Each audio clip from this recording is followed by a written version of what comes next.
What's up, YouTube? It's Anthony Castillo with you guys. So, I wanted to get on here and just kind of give this, you know, this talk because here we are. And here it is right there. So, spiritual pattern.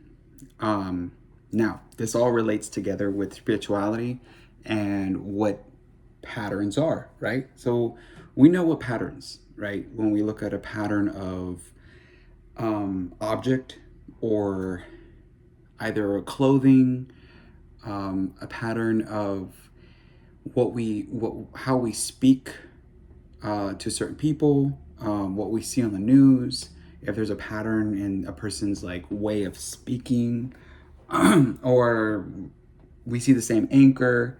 Um, Anyways, back to this very, very interesting talk because it relates to a lot of things that we recognize in our lives. And patterns in life are good to an extent, right? Patterns can only be good to an extent where it gets too much, right? Think about a pattern where a person is always, in my previous talk about stuck, we're stuck in a pattern, right? I came out, actually moved to a different location. I had to basically just leave where I was currently at. And but just think about a pattern, right? When we think of spiritual, when we add the word spiritual pattern to it, we really think about like, well, what is the pattern, right? So imagine going, for me, I've recognized, and I remember I told you guys I'm going to come out with a different video for you guys on related to what I'm trying to like technically just, implement, because patterns out there are evident, right? There are a lot of patterns out there that you can tell, especially if a person, let's say a video. Let's say, I remember watching a video about a person that was a doctor and he had pretty much his room in the exact same spot over and over and over. Like I think he was also a psychiatrist or some kind of a clinical psychologist or something like that. But he was always in the exact same spot all the time. Now, there's nothing wrong with people that feel like they have to be in the exact same spot, right?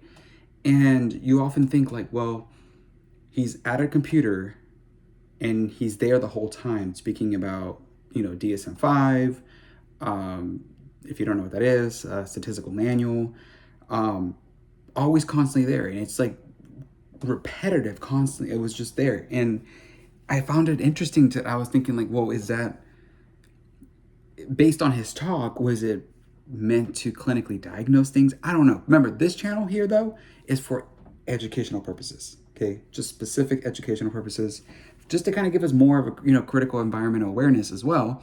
Because when we're looking at all these patterns out there that are existing, I mean, think about when you watch the news, you see the anchor sitting at the exact same spot talking about someone, and then you hear them transition their words to then back to you, whoever, right? So all of that has like energy, right? Spirituality, it's all there integrated at the heart. Nowadays people use words like trigger, and I'm just like, I don't know. I was looking at old photos of when I was younger. I had like a lot of family photos. Sometimes I like to reminisce because it really unsuppress. It kind of like releases the repression of memories.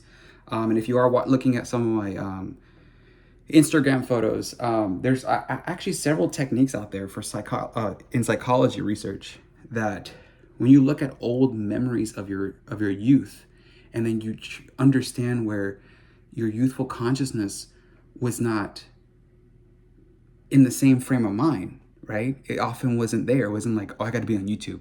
Today's culture, today's world, today's religions, today's new age. We're, like I said in my other talks, we're here in YouTube now, right? So I myself, there's nothing wrong.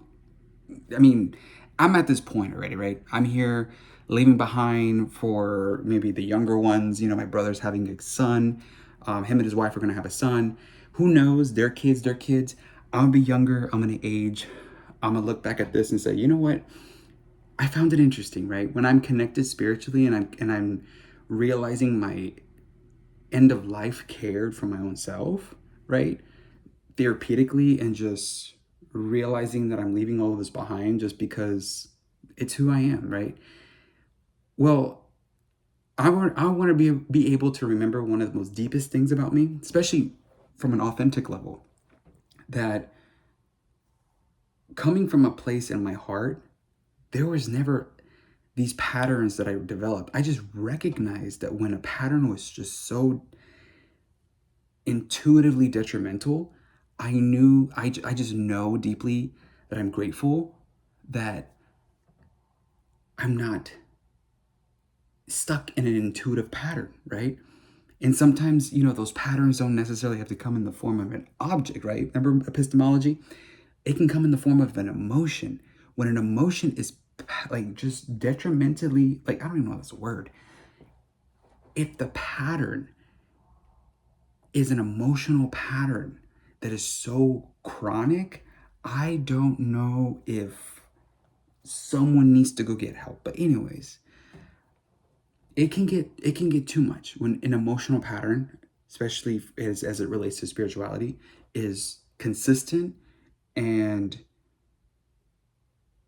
just there's no room for imperfection, right? There's no room. And when that becomes a problem, it's like, whoa, like we don't know what to do.